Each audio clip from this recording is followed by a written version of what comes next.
which is an average of 17%, but in some countries it goes beyond 20%. So on one hand, we have high youth unemployment.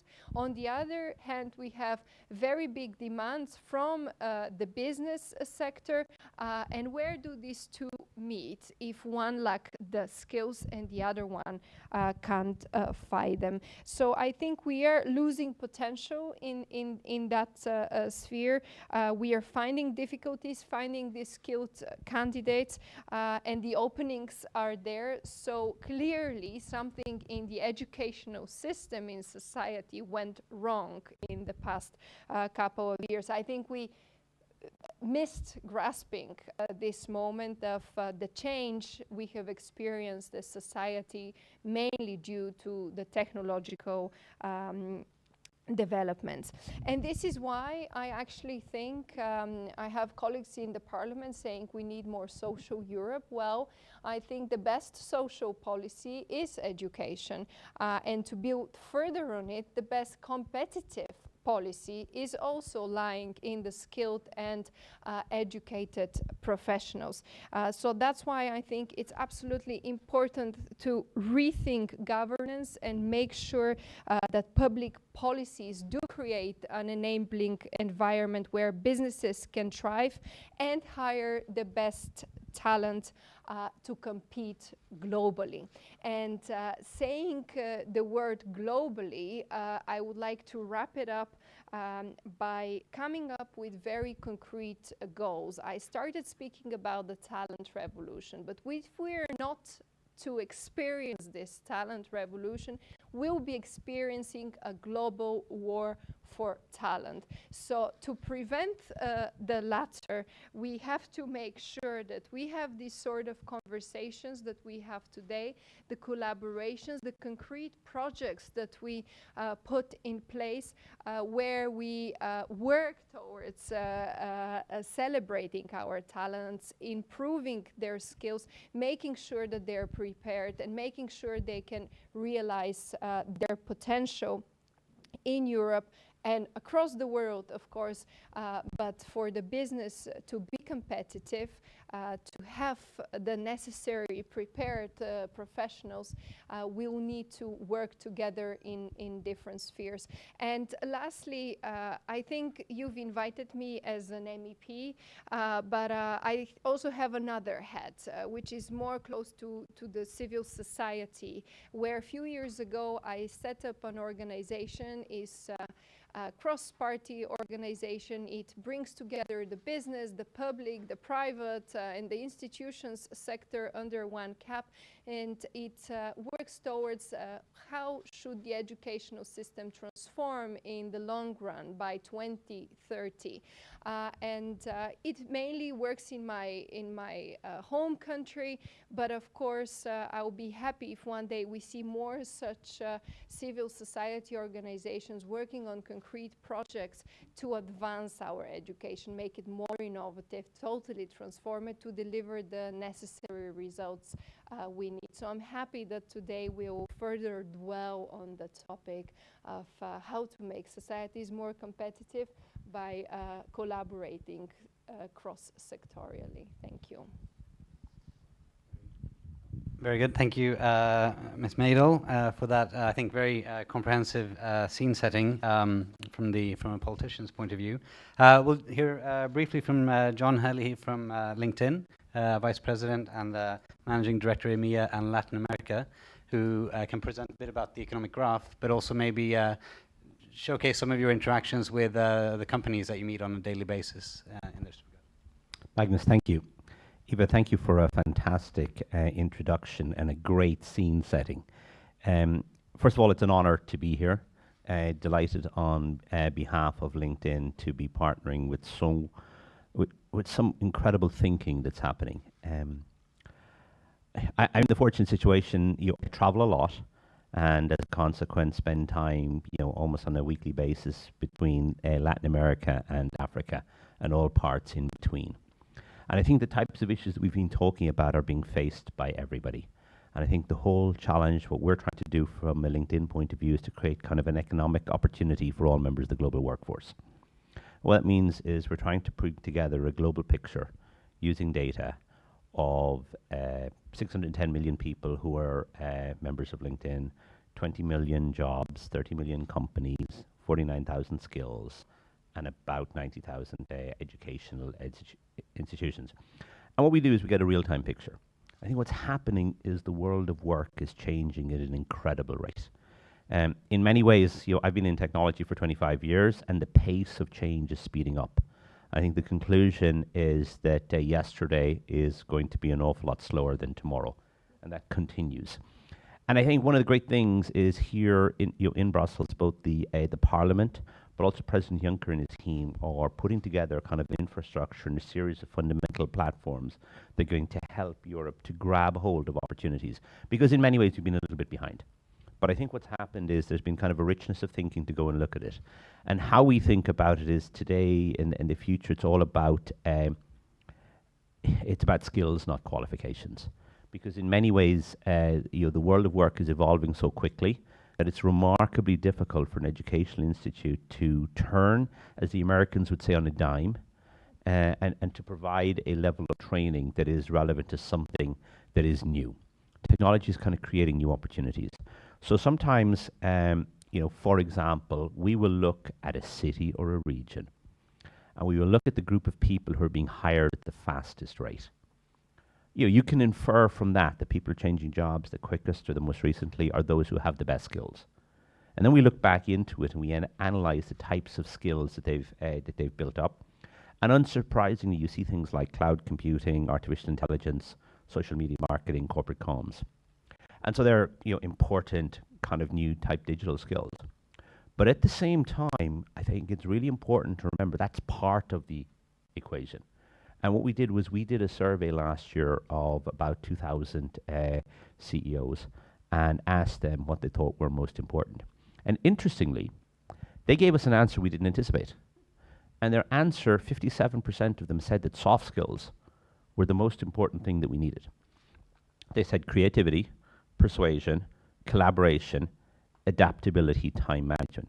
And really what they're saying is not only is education evolving, but business is evolving, and the traditional business construct no longer exists. And so individuals who can work across it and collaborate and create solutions to complex problems using technology is what is incredibly important.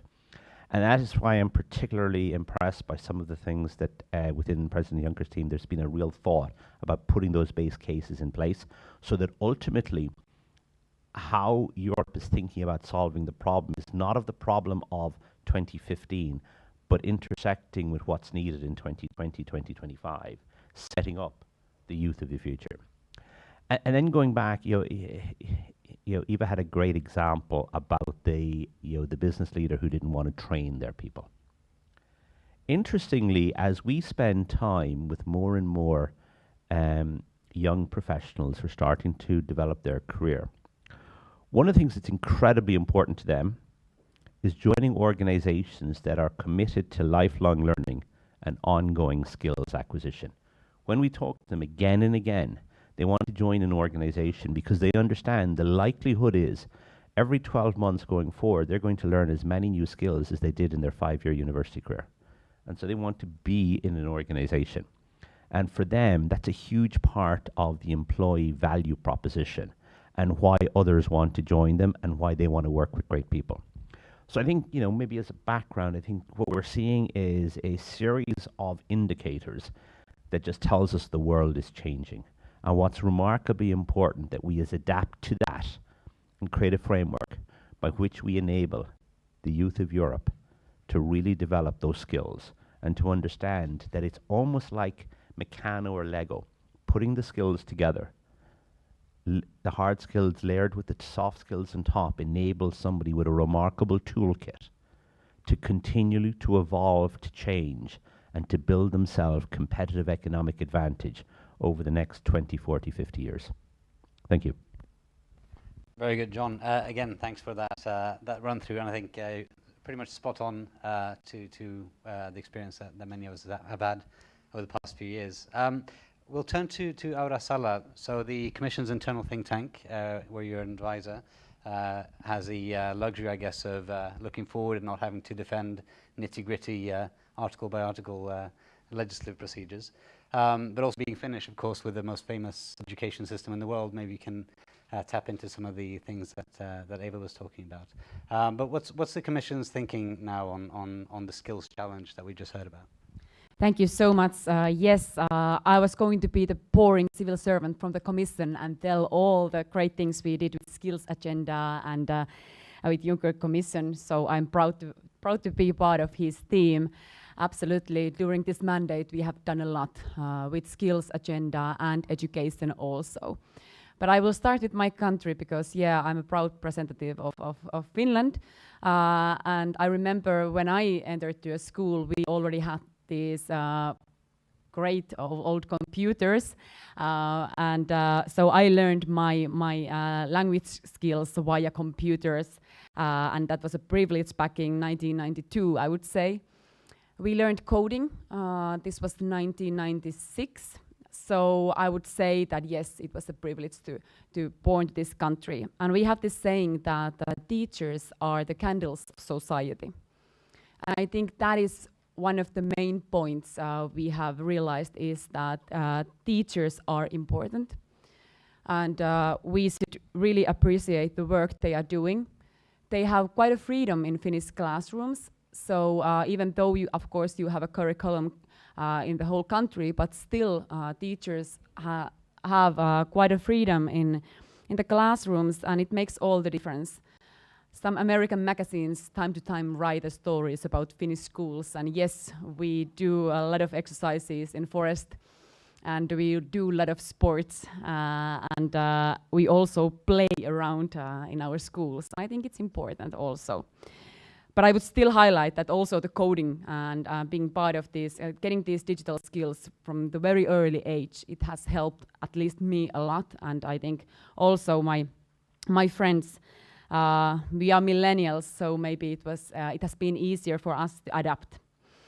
But then coming to Europe, I would say that it's also a privilege to be born in the European Union and work in the European Union, because we have a free movement of labor, so we can work wherever we want in the European Union. And I would say now, having also social media platforms like LinkedIn, digital platforms, world is our oyster, really. You can go wherever and work. I think that we are not using that as much as we could. Still only 4% of Europeans live and work in another country than where we are born. So I would encourage all citizens in the European Union to also try out to go to some other country and work there. And at least do your Erasmus+. I need to highlight this coming from the Commission, because it's one of our flagship programs. And I had the privilege to be in Germany, in Leipzig University for 1 year, and it was one of the best years of my life. And I think that it helps then later on when you are going abroad and work there. And one thing I would like to highlight is that we need to be able to build bridges even more between universities, universities of applied sciences, and workplaces, companies, business, and create these easy bridges when you graduate and you can find your first job. I know that in economic faculties and universities, they use this more, but also in social sciences and for blue-collar workers, it should be easier to get your first workplace. And not only the traineeships. Traineeships are great, and I would encourage everyone to do that. Also a Blue Book traineeship in the EU institutions. But if you are starting to have 3-4 traineeships and not the real work experience, that becomes a problem also. So I would build bridges between universities and companies even more, and I think also LinkedIn is a great company to help with that. And then one thing that President Juncker has often mentioned is that no one should be left behind. And that's why the lifelong learning is so important. And I would also, personally, I would like to see that Erasmus Plus would also be for more University of Applied Sciences, and not universities, but also vocational training, and that people can move and do a traineeship in another country, because it's important for all of us, and also blue-collar workers and workforce. So, of course, we have done a lot. We have this new skills agenda with 10 actions, and all these 10 actions are underway now. I would say that, for example, we are trying to track graduated people who don't have a job yet. And if you know EURES portal, and if you go to EURES portal, you can see that there are some days even 1 million jobs open around the EU. So I would encourage people from Sweden or Malta to go to Spain or Finland and not only see the jobs available in your country, because EU wants to find the right skills, people, the right jobs in all over the continent. Of course, digital skills is very important for the Commission, and that's why we presented the skills agenda, so we can actually help funding to get people to have these more digital skills who didn't have the opportunity to learn coding at schools already, and also the key competencies. We are trying to upskill some of the key competencies we find that in Europe we need to upscale some of these key competencies. We have a Europass, so basically you have your digital CV, you can use it all over the EU. But I will not bore you more with our great success of the Commission. I think we will come back to this. But thank you so much. Kiitos paljon, Aura, for that Commission point of view. Now, if you've been in the UK recently, you might have heard that we've had enough of experts. Luckily in Brussels, we haven't. We're very happy to have experts on our debates. So we bring in Arthur Skenazy from Vrije Universiteit Brussel, a labour market expert. And do you want to give us some reflections on what we just heard, but how you perceive the skill situation and the labour market challenges?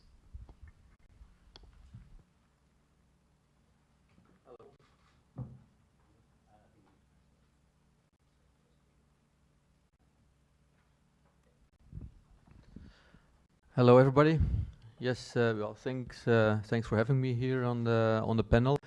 Indeed, I work for the university, a higher education institute here in Brussels, and as the other speakers already outlined, there are it's a very broad scope of topics and angles from which this can be seen. And luckily, also from the university point of view, we have the privilege and the freedom to discuss and to intervene in all kinds of matters where related to society, related to the labor market. And what I would like to add to the discussion or to the broad overview is indeed the geographical aspect. We are here in Brussels. We are talking about the general labor market. But from our perspective, and as you all will feel, there is no such thing as a single labor market. We even here in Brussels, in a city, which is quite a good example of how Europe is organized. We have a whole wide range of various situations for job seekers. Indeed, the ones who have the luck and the privilege to do higher education, as at the universities here in Brussels or the higher education institutes, they are being trained and prepared for the labor market. And indeed, even though circumstances are changing very rapidly, they are making a good entry into the labor market. They are in the best possible position indeed to achieve their goals.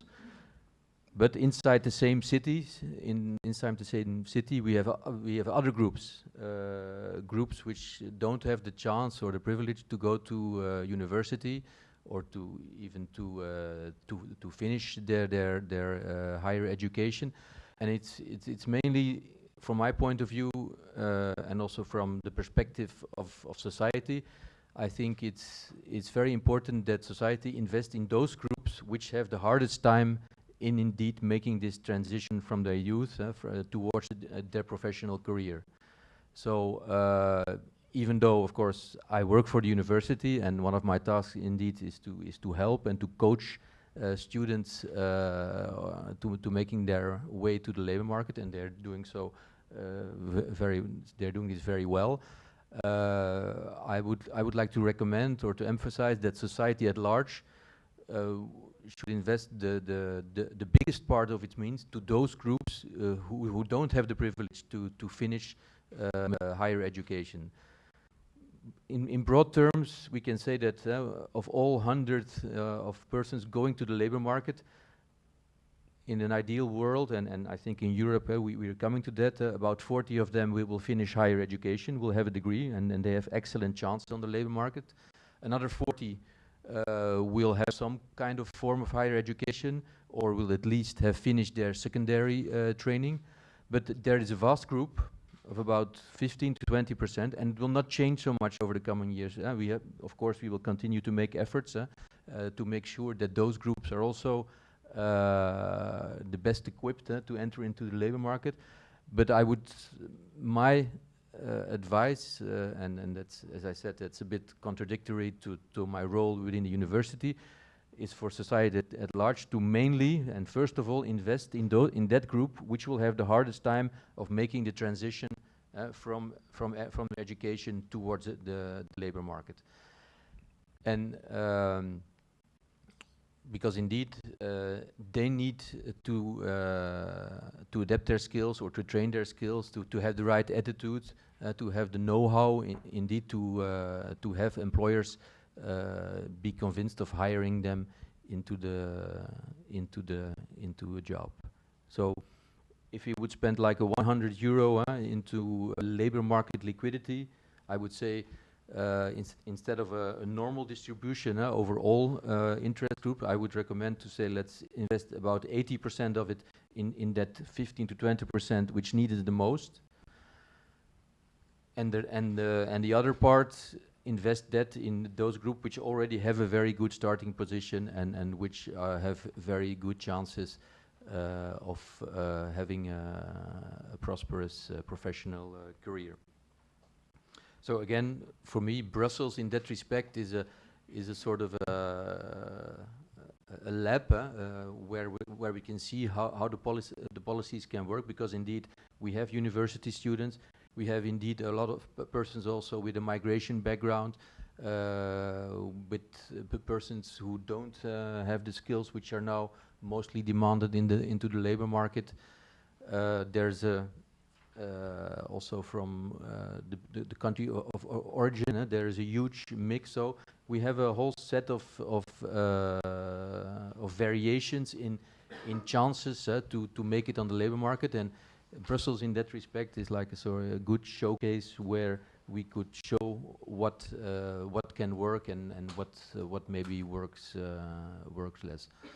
Having said that, obviously we recommend everybody, we recommend all youngsters to do higher education, because that's also proven it's the best guarantee of indeed making it in life, having a prosperous professional career. So, but the people who indeed make it in their higher education career indeed are well equipped to make it also later on in life.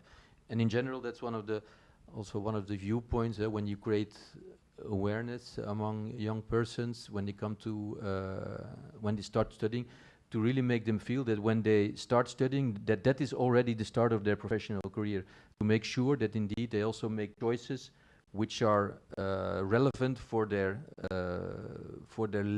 later career path, so that indeed in a lifelong learning perspective, that as an 18-year-old or a 19-year-old student starting your higher education, try to think, it's not easy because there are other influences which can decide your choice, but try to think in a holistic way of thinking, what do I want to do in my professional career later on, and already at that point start to think what would be a good option or what would help me in that goal which I have at that time, in order to achieve that. So see studying also as part of your professional career, because indeed when you do have those skills which you have learned and they match with what you have in mind, of course you will be in a much better position to successfully start your professional career.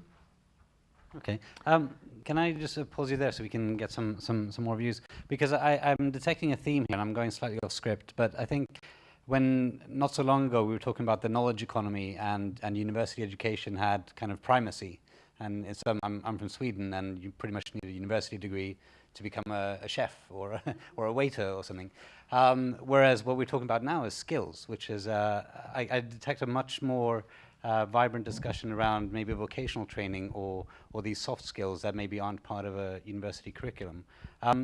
John, do you want to come in and just say if this is something that you observe as well? Yeah, absolutely. If we take the whole area of, just take coding, the likelihood today is a 14-year-old or a 12 to 14-year-old in their bedroom who is playing around is probably more highly qualified than a graduate, because they're playing with a brand new platform that's probably come out in the last 6 months, and they've basically figured out how to work it, how to hack into it, how to hack out of it, and do a variety of different things. But today they've been brought up in an environment that from the age of 4 or 5, they're comfortable with a mobile type environment, where you actually have an awful lot of people who may well have the technical skills, but they've learned it in a desktop environment, and the reality today is it's mobile. That's just an example.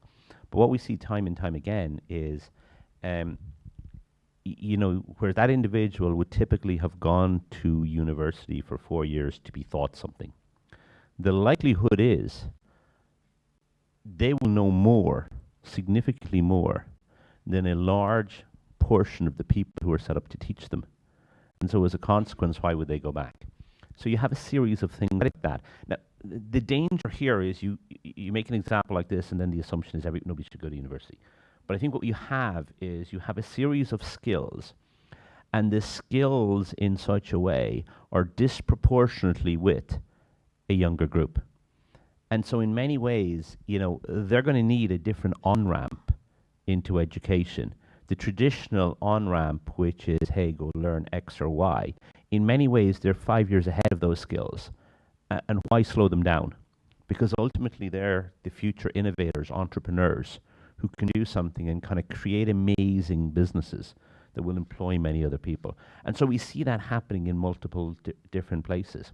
And I think it's just one of these things. I think we need to be very careful not to draw, you know, conclusions, say, don't go to university. But you are seeing areas where there are certain types of skills that in many ways, these kids are so much more adept in an iOS or an Android type environment, and they've learned a series of skills, and for them to go back and to learn skills for something that they're never going to publish on seems somewhat of a mistake, and hence why we see this whole area of skills. Now, having said that, I think we need to be careful as well that over time platforms will change, and what they're working on today can evolve. So we need to ensure that they have the core understanding of what a platform is, so that they can evolve and go from piece to piece. We've got to be really careful that they don't just jump onto this and the assumption it's going to be there forever. Yeah. Okay. Do you want to pass the mic to Evert? Yeah. Just 2 examples. In my country, Bulgaria, we have a very good example of how a very entrepreneurial person set up a so-called software university. But it is not an actual university. It does not have the license. But what they do is just train coders. We have a very well-developed IT sector, which if tomorrow you present 25,000 skilled coders, they would take them in a second. We don't have them. So what this entrepreneurial guy did is set up this university where everyone can come in, but not everyone finishes. So it kind of works like, if you're good, you continue and you can stay on and get your certificate. And he's very much helped by private companies. but also he collaborates at this point very well with also the public institutions. And it's a great motto, and it could be multiplied in some other sort of field, because clearly studying to become a coder for 4 or 5 years, it's not just not sustainable, but by the time you leave, there might be something new that you never studied about. And another thing, which is related to primary, secondary, and education. Again, in my country, to become a teacher, you have to study about 3 or 4 years to get your diploma. If you have another diploma, you're an engineer or a pharmacist or a doctor, and you want to change your profession and become a teacher, because we lack young teachers and we lack teachers in general, you would have to go through the same educational process.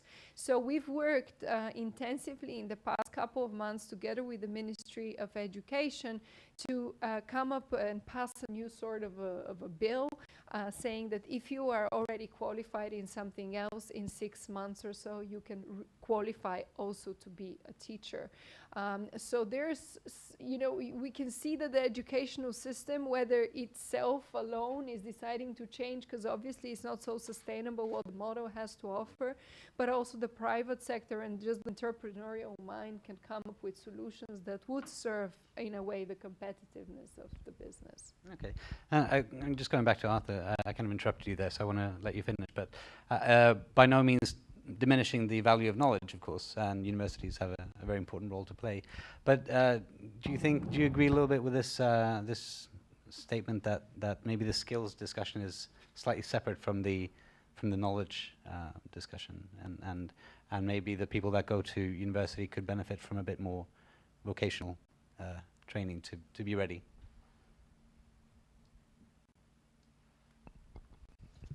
Yeah, I would like to confirm that indeed we're talking about a market, the labor market, and indeed in terms of required skills and competences, the traditional education system is producing, of course, people who have certain competences and skills and attitudes.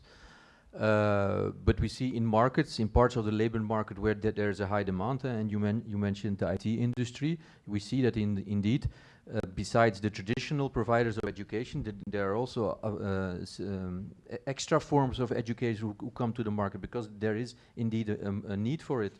So in that respect, I would say let the market play, let those players who want to contribute to produce persons with the right skills and competences, let them have their ways. And the example you gave is very interesting. Because on the other side of the market, we probably will see that in those fields where there is less demand for new skills, that there probably won't start new or less. That there will be less initiatives for new types of education if the traditional education is indeed supplying enough profile. Because indeed, education is relatively slow, especially the traditional educational institute, the higher the secondary education, the universities are also quite slow indeed in adapting their curriculum.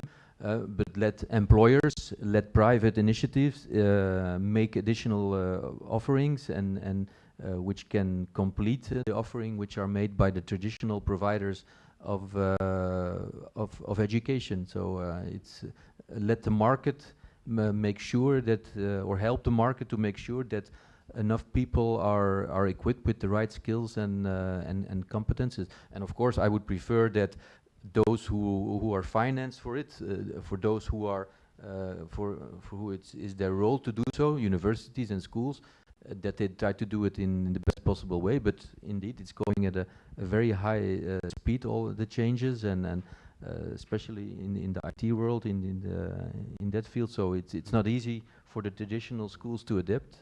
But besides the hard skills, obviously also those soft skills, the grit you learn, the maturity, that's something where universities and higher education institutes can continue to play their role, because it's good to indeed to know to code, but you also need the grit and and the mentality and the ownership indeed to do a sustainable job for your employer or in your own organization. Okay. John, I'll let you come back in and then we'll hand over to Aura.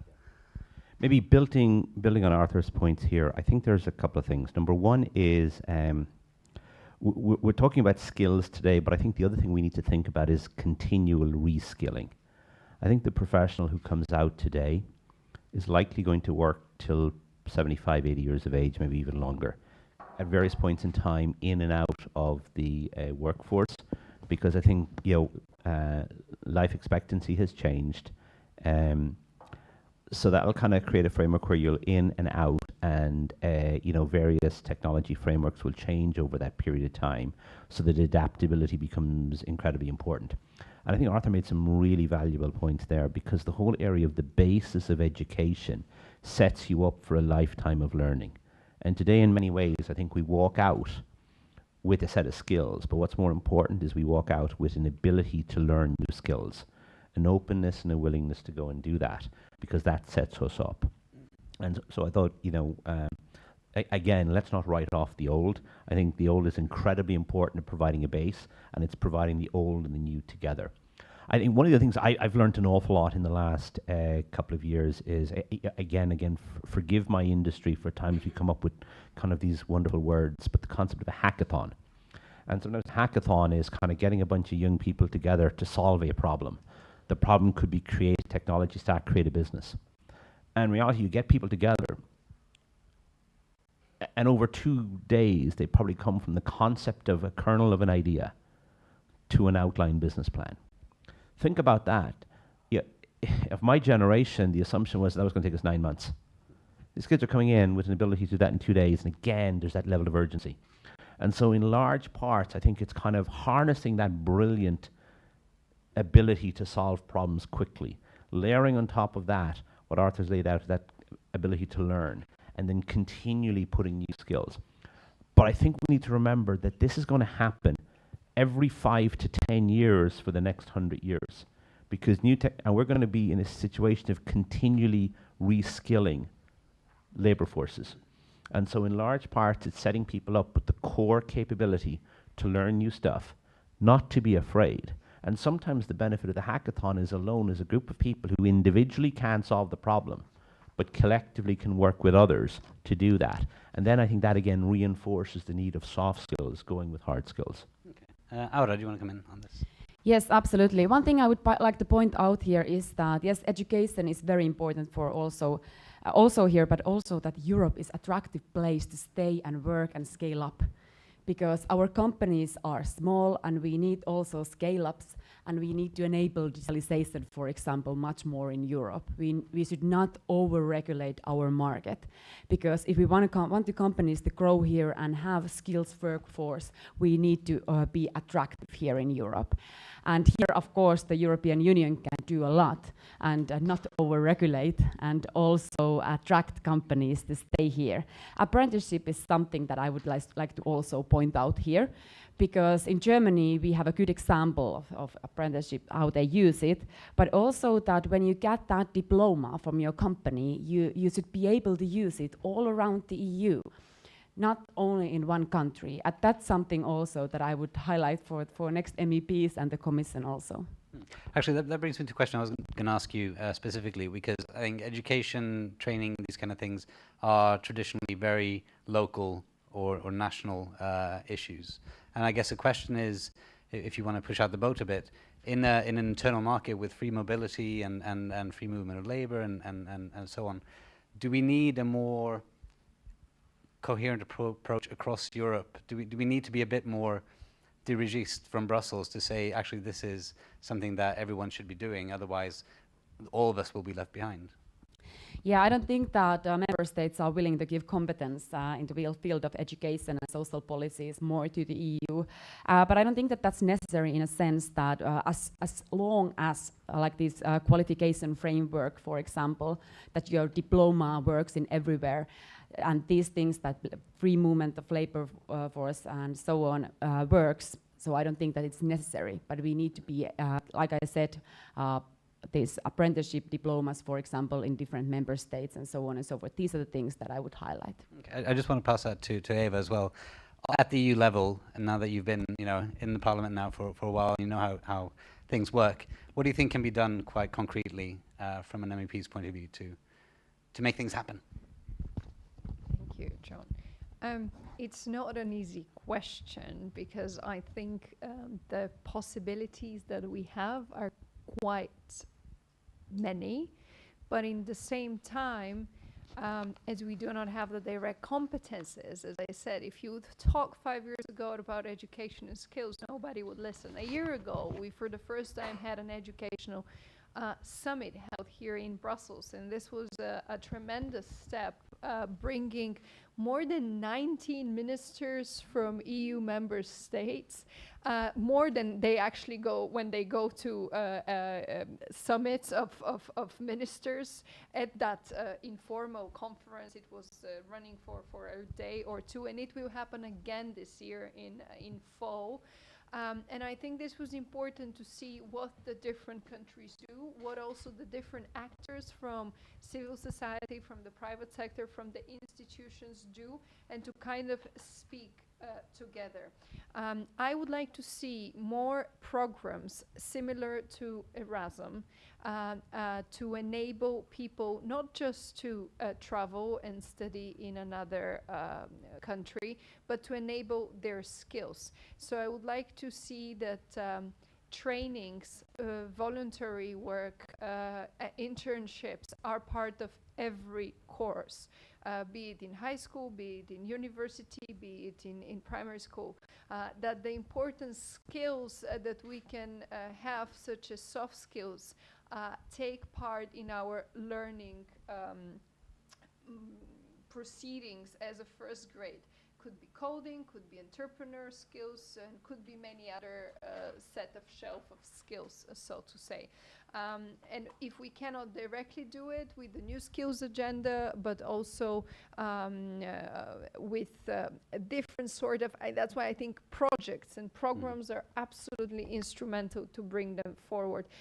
One particular thing I would like to see is that we have a European Council meeting dedicated on education and skills, that EU leaders show real leadership, that they think beyond 2020 and beyond 2030, that they set for themselves very high goals into where we want to see our society being prepared and ready to face the humongous transformation that is already happening, but it will even come at a faster pace. So probably partially I gave you, I think, a very concrete answer by having more of these programs, but the other I think answer is showing this leadership that this is important for EU. It's much more important than things that we are currently working on. They are, but in the long run, that's where we should be aiming and having really high goals for 2030, 2050. Even ahead of us. Very good. In terms of skills, my main skill is supposed to be to keep time, and I'm not doing very well on that. And I know, Aura, you have to run. But I do want to open up at least one or two questions from the floor. Yes, and if you can just remind us who you are and who the question's for. Yeah, just speak up, yeah. So my name is Jakub Pekman, I work in the European Commission in DG Connect. And I think it's indeed very important to talk about the education institution and education system, but I also want to look at the company side because they need also to do their part. And one of our initiatives that we have actually fits in the debate that was going on is the digital opportunity traineeships, where companies can hire for a short period of time within Erasmus Plus trainees from universities, and especially in the area of tech.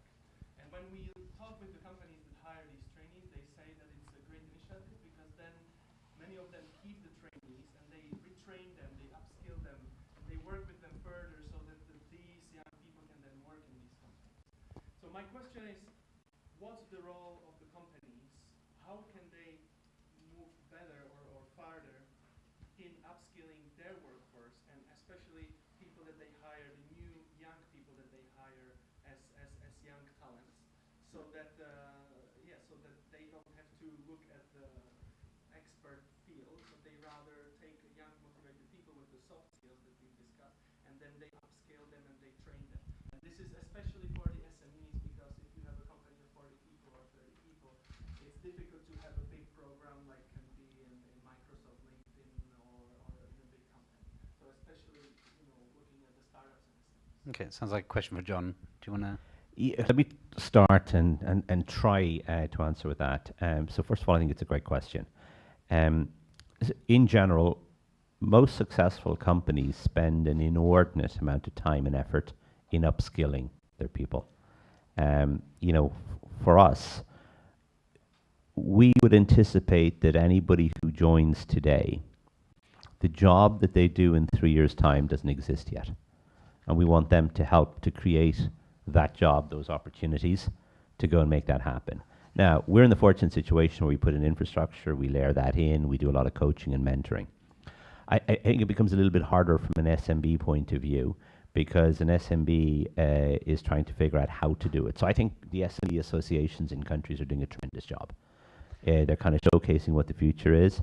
And then I think it's going to be, the larger companies will help the smaller companies in a variety of things like that. And I think there's a lot of knowledge sharing. I think many of the individual countries are putting together great programs to link the large companies and the small companies. But I think what you have is a lot of fear in the SMBs about making that investment. And so I think a large part is like, how can we help them to get comfortable to make that long-term investment in its people? Because ultimately it's about understanding the huge benefit of that. As a larger company, we're happy to showcase as best we possibly can, but we want to be careful as well that we're not deemed to be almost proselytizing and telling people we're right and you're wrong. I think larger companies build something that suit them, and I think it's kind of breaking it down into its elements to showcase there is a remarkable benefit for any business introducing great young talent, because a series of ideas come in. But I think it's about a culture more so. Like, the actual process of doing it is easy. The process of making sure that a business is receptive to their ideas is actually what's totally the challenging part. Because in certain places there's a culture of fear, and many of the people in there are fearful of a new young employee coming in that might dislodge them. And so in many ways I think there's going to be some fiscal areas, but I think we're going to have to kind of to create that culture of young with old and how they work together. And I see it time and time again, where there's a culture that's open to this, it works. The challenge is where there's a culture and a mindset that's against it. And I think in this whole area, I don't think we can ignore that, because if not, I think we'll put together the functional reasons why this should happen, but ultimately culture will kill it off. Okay. Briefly, Arthur, do you want to depend on your experiences from dealing with the private sector and best practice or worst practice, maybe? Yeah, I would just like to add, like, in terms of the evidence-based information we have about doing internship, about going abroad, that we need to make sure that we do it in a smart way, that we offer it in a smart way. Because, for example, we have no proof. That's a bit against your gut feeling, but there is no empirical data that doing an internship or going abroad will actually help you to start your professional career. I'm talking about higher educational graduates. Obviously we feel that doing this is a good experience and will enhance your skill, but we, on a scientific point of view, we can't see that people who are going abroad or people doing an internship will actually have a more qualitative start of their professional careers. So indeed, I would recommend to invest in that, to support all kinds of initiative related to that, but we have to do it in a smart way, because it has to bring an advantage. Because if you do a training, you're not doing a course, so there's always an opportunity cost in what you're doing. But that, in that sense, again, it's a market. So if employers or groups of employers, if certain federations feel that there is a need for investing in education themselves, they will also do it. And this is what we see also here in Brussels, in Belgium, in general, that when there are areas where they lack the persons, also small and medium-sized enterprises will cooperate, will try to support initiatives which will help them. Very good. So yeah, sorry about the timing. We've almost finished the coffee break by now, but I'll make sure you can top up on some caffeine, and we'll get into the workshop. So it's definitely not over yet. All of you have comments, thoughts, ideas, questions. Raise them in the workshops, and we'll take it then. Just checking from the panel, who will be staying around for the workshops? Aura, you have to leave, right? You have to leave. Eva, you have to. Okay. John, you stay around? Yeah. And are you Arthur? Yeah. Okay. So so very good. Those.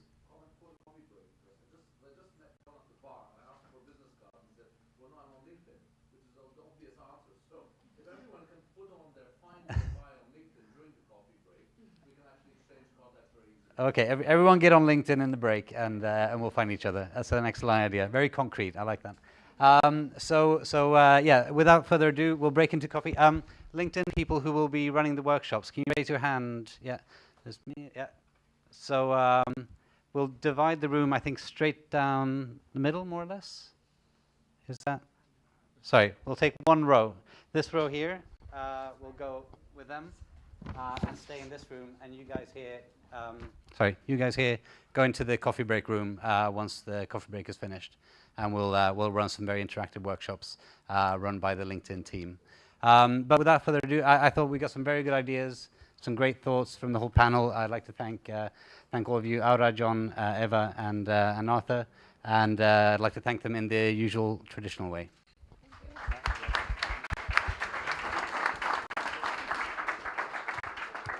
And see you back in here after the workshops.